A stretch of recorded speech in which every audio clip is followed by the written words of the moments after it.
ఆ దినమందు బాప్తిస్మిచ్చి యోహాను వచ్చి పరలోక రాజ్యము సమీపించి ఉన్నది, మారు మనసు పొందుడని యోదయ అరణ్యములలో ప్రకటించుచుండెను.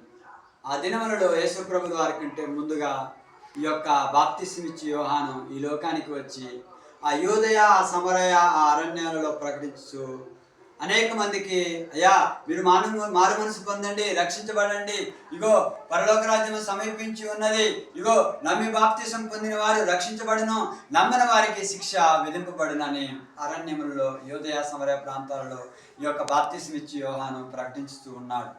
ఆయన ప్రకటించుతూ ఉన్నప్పుడు అనేక మంది జనసమూహము వింటున్నారు, కానీ ఎంత మాత్రమును కూడా ఆ మాటను లెక్క చేసేవారుగా లేరు. అప్పుడు ఆ సందర్భంలో ఈ యొక్క 10వ వచనంలో చెప్తున్నాడు, వినకుండా ఉన్న వారి గురించి.